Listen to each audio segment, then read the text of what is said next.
It was a quiet Friday night in Speedway, Indiana. The streets were calm, the autumn air carrying a faint chill, and at a small Burger Chef restaurant on Crawfordsville Road, 4 young employees were finishing up their closing shift. 16-year-old Mark Flemons, 17-year-old Ruth Shelton, 16-year-old Danny Davis, and their 20-year-old manager Jane Freet, packing up, mopping floors, counting the day's earnings, and preparing the store for the morning crew.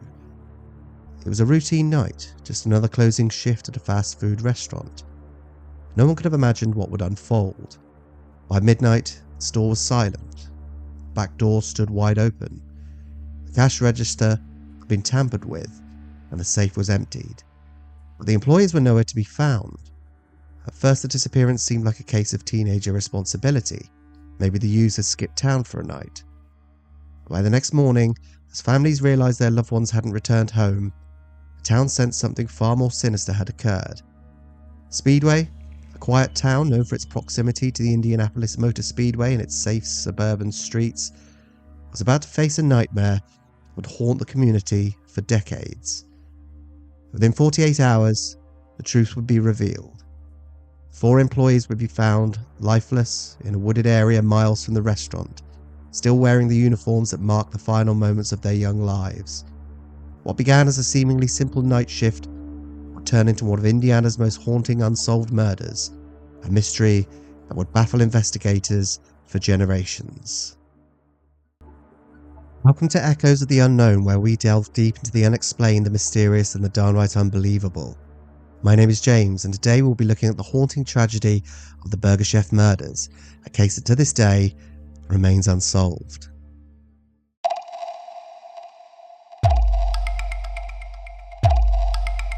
Speedway, Indiana in 1978 was a town defined by the roar of race cars at the Indianapolis Motor Speedway and quiet suburban streets where neighbors knew one another. It was a community that prided itself on safety, where teenage jobs at local businesses were a rite of passage, and fast food restaurants provided both work experience and a place to socialize. Among these, Burger Chef on Crawfordsville Road was a staple. The restaurant was staffed largely by teenagers and young adults, eager to earn their own money and gain independence. On November 17, 1978, the closing shift was led by 20-year-old Jane Freet, a responsible and diligent manager. Alongside her were 3 employees, 16-year-old Mark Flemons, covering an extra shift, 16-year-old Danny Davies, and 17-year-old Ruth Shelton. Together, they had formed a small team familiar with the nightly routines of cleaning, restocking, and securing the restaurant. Despite the town's calm reputation, Speedway was not completely untouched by crime. Earlier that year, the community had been rattled by a series of random bombings in September, creating an undercurrent of fear and uncertainty. Brett Kimberlin, who would later be convicted of these bombings, had become a local figure of menace, and while the crimes were ostensibly unrelated to the Burger Chef murders, they contributed to a heightened sense of vulnerability in the town. Adding to the tension was the murder of Julia Cyphers, a 65-year-old woman, whose violent death earlier that year had left residents unsettled. Authorities briefly speculated whether the murder of Cyphers could have been connected to the bombings or other crimes in the area, fueling rumours and fear. Speedway, though small, was beginning to feel like a town where random, senseless violence was entirely possible. Within this backdrop, the Burger Chef restaurant functioned as both a workplace and a social hub for its teenage employees. Jane Freet was well liked and known for her reliability. Mark Flemons, though young, had stepped in to cover shifts, demonstrating loyalty and responsibility. Danny Davis and Ruth Shelton were enthusiastic about their jobs, enjoying the routine and camaraderie of working together. The store itself was modest, with a safe in the back and standard registers, its security measures considered sufficient for a small-town business. In the weeks leading up to November 17th, other fast food restaurants in the area had been targeted by petty thefts and burglaries. Cash had been taken from registers and alarms had occasionally been tripped, but nothing violent occurred. To the community, these incidents were annoying, yet manageable, crimes that seemed opportunistic rather than threatening.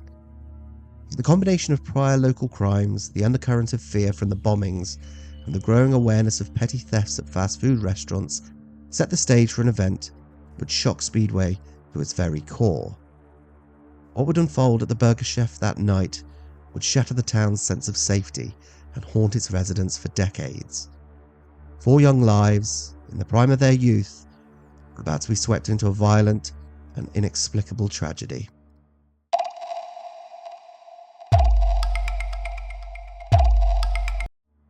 November 17, 1978 began like any other Friday night at the Burger Chef on Crawfordsville Road. The closing shift was routine, sweeping, mopping, restocking, and counting the day's earnings. Jane Freet, 20, took the lead, ensuring that everything was properly secured before the store closed for the night. Alongside her were Mark Fleming, 16, who had stepped in to cover a shift, 16-year-old Danny Davis, and 17-year-old Ruth Shelton. As the clock neared 11 p.m, the team worked diligently, unaware that the night would end in tragedy. Customers had long since left, the neon signs flickering against the darkened streets outside. The teenagers followed their usual closing procedures, placing cash in the safe, organising registers, and preparing the store for the morning crew. Around this time, a 16-year-old witness passing by outside noticed 2 men lingering near a parked car. Both appeared to be in their 30s, one bearded, the other fair-haired and clean-shaven. The men watched the restaurant, and when the employees emerged to take out the trash or move stock, they were seen entering the building's vicinity. This sighting would later become a key piece of the investigation, suggesting that the 4 employees were being observed, possibly targeted. Sometime between 11 p.m. and midnight, the employees vanished. Jane's Chevrolet Vega was found partially locked elsewhere in town, adding to the confusion. Initially, the disappearance seemed to be a case of teenage mischief. Perhaps they decided to leave abruptly for a night out. Yet the open back door, the emptied safe, and 2 empty currency bags hinted at something far more sinister. A roll of adhesive tape found near the safe suggested premeditation. Inside the store, the registers contained over $100 in coins, untouched, indicating that the theft alone was unlikely the sole motive. Purses and jackets were left behind, personal items untouched. It was as if the intruders wanted to remove the employees specifically, not simply rob the business. By midnight, the absence of the 4 became undeniable. Employees and local residents reported their concerns, and the town, initially dismissive, began to sense that something was terribly wrong. The witness sightings, combined with the suspicious open door and emptied safe, painted a chilling picture. These young lives, so full of promise, were about to be swallowed by an unthinkable horror, a violent, premeditated crime that would forever haunt Speedway.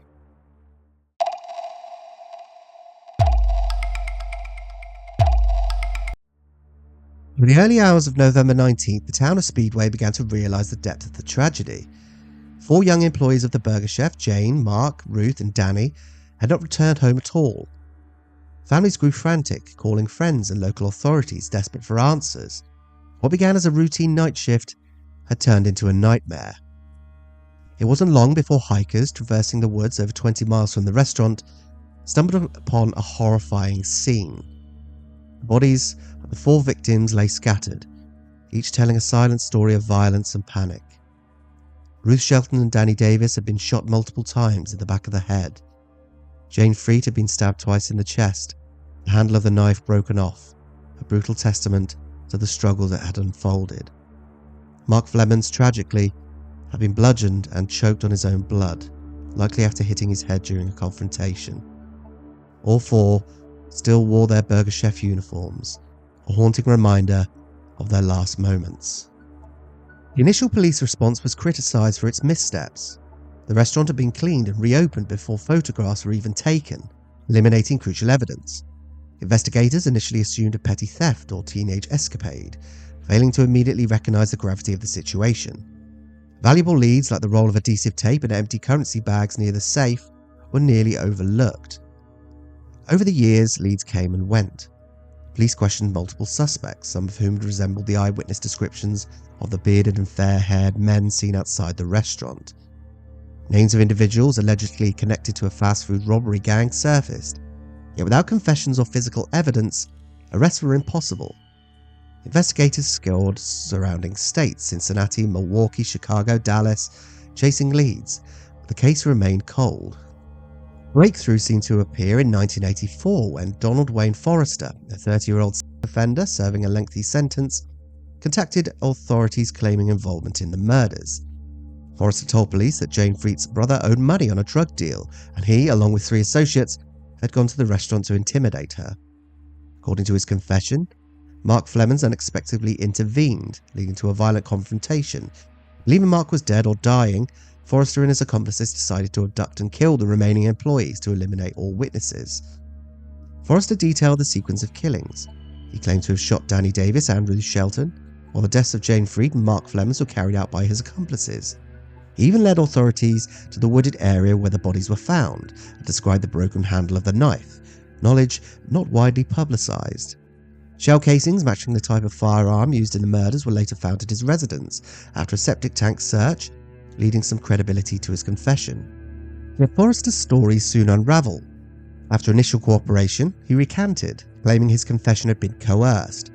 Discrepancies emerged. One man he implicated was verifiably in prison the night of the murders, and certain details just did not align with the crime scene. Authorities lacked the evidence needed to prosecute. Forrester would eventually die in prison in 2006, leaving the case unresolved. Throughout the decades, Berdyshev murders continue to haunt Speedway.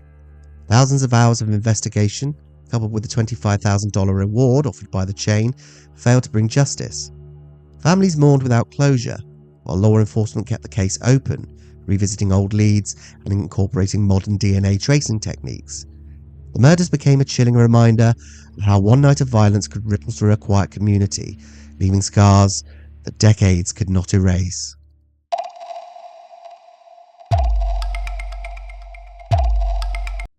For decades, Berdyshev murders remained a confounding mystery, brutal deaths of 4 young employees defying simple explanation. Over the years, investigators, journalists and true crime enthusiasts have pieced together theories, each attempting to explain the unthinkable events of November 17, 1978. While some focus on criminal gangs, others point to personal vendettas, drug-related disputes, or even the chaotic consequence of impulsive decisions. No theory has fully satisfied investigators, leaving the murders officially unsolved. The earliest theory, and the one initially considered by local law enforcement, centered on a botched fast food robbery. In the months leading up to the murders, Burger Chef restaurants and other fast food establishments in Indiana have been targeted by thefts and burglaries. Witnesses recall suspicious vehicles and individuals in the area on the night of the crime, suggesting a connection to a robbery gang. A 16-year-old witness even described 2 men outside the restaurant before closing, one with a beard, one fair-haired, both in their 30s. Police created clay models of the suspects and followed leads across multiple states. Some individuals later imprisoned for other armed robberies fit these descriptions, but without direct evidence tying them to the murders, the theory remains speculative. Another line of inquiry involved Jane Freed's brother, who was connected to a local motorcycle gang and the drug trade.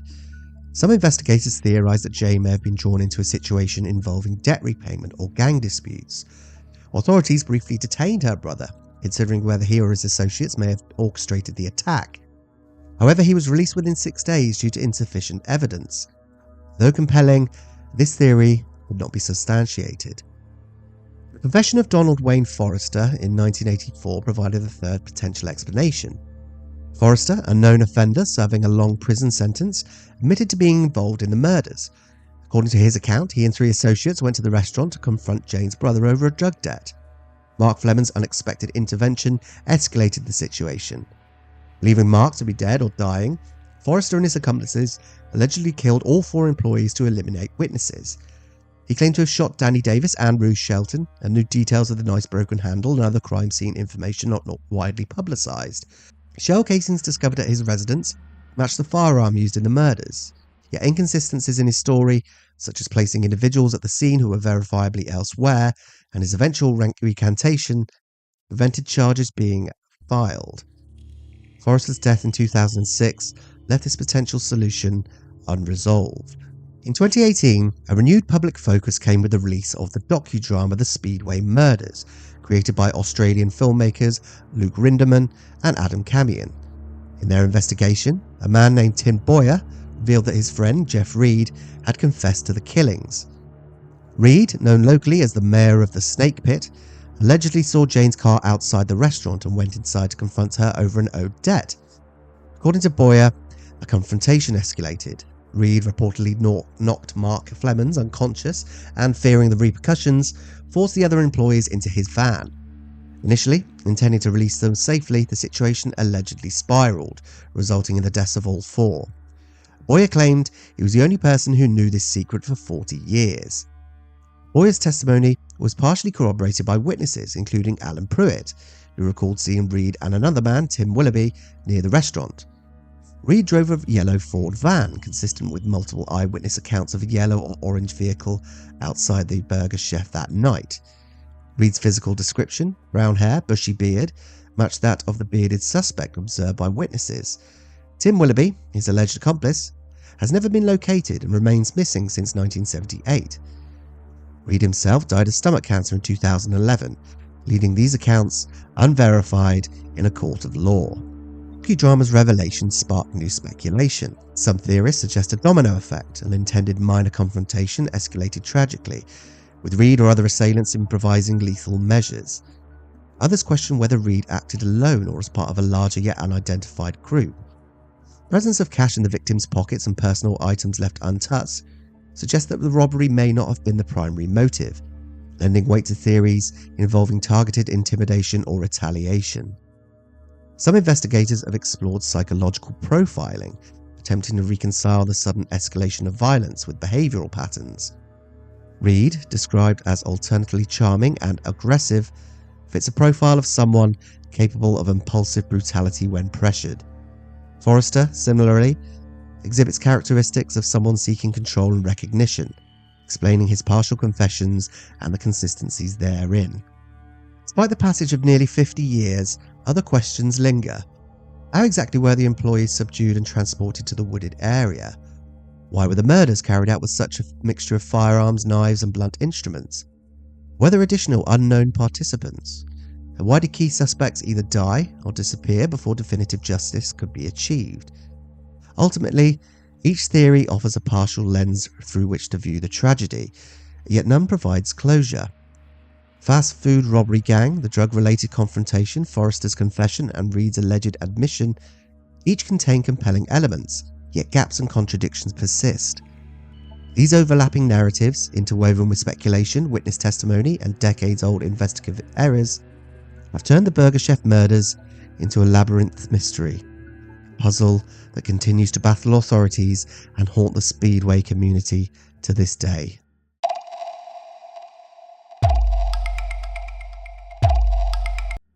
Decades after that fateful night, the Burger Chef murders continue to loom over Speedway, Indiana, a chilling reminder of how quickly a small-town routine can be shattered by unimaginable violence. While the passage of time has eroded some memories, it has also amplified the determination of families, investigators and true crime enthusiasts to seek justice. In the summer of 2018, the Speedway community, alongside family and friends of the victims, raised funds to create a lasting memorial. 4 red oak trees were planted, each dedicated to one of the victims: Jane Freet, Mark Flemons, Ruth Shelton, and Danny Davis. Plaques beneath the trees provide short biographies, honouring their lives and preserving their memory for future generations. With surplus funds, a marble bench was added, offering a place of reflection, mourning and remembrance.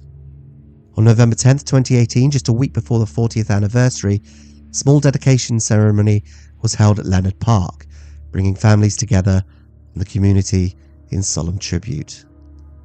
Same year, Australian filmmakers Luke Riderman and Adam Kemian released The Speedway Murders, a docudrama that reignited public interest in the case.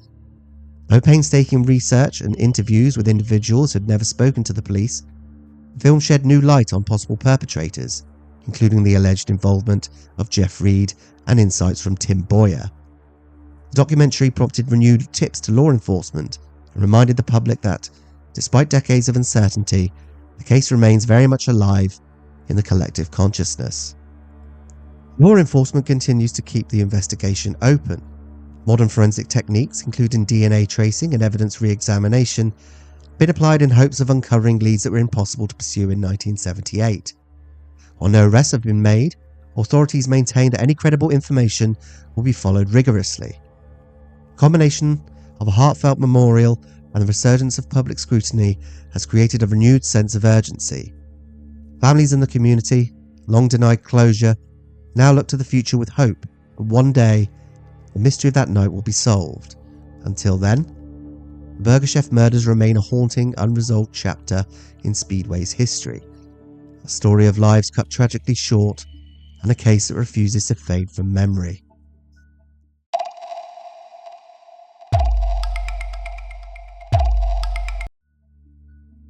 Burger Chef murders remain one of the most haunting unsolved crimes in American history.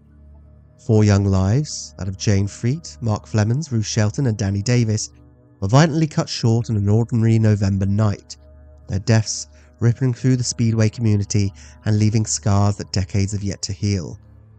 Despite confessions, recantations and countless leads, the case has never been resolved. Donald Wayne Forrester's admission, Jeff Reed's alleged confession to Tim Boyer, and suspicions surrounding drug-related disputes and robbery gangs all provide pieces of a puzzle that refuses to fit neatly together. The absence of definitive evidence and the deaths or disappearances of key suspects has kept the truth tantalizingly out of reach. Yet the legacy of the victims endures. Memorials, documentaries and renewed public interest ensure that they are never forgotten. Each year the community recalls the tragedy, honouring their lives while hoping for answers. The Burger Chef murders remind us how a single night of violence can shatter lives and a whole town, and how the pursuit of justice, even decades later, remains both vital and elusive. Until the perpetrators are held accountable, the mystery endures, a dark chapter in Speedway's history that continues to captivate, horrify, and mourn. What do you think happened on that fateful day? Was it a robbery gone wrong, a targeted attack, or something else? Let us know in the comments below. Thank you for watching Echoes of the Unknown. If you like what we do here and want to hear some more unbelievable and unexplained events, don't forget to like and subscribe. Click the notification bell for updates. But until that time, keep listening for the echoes.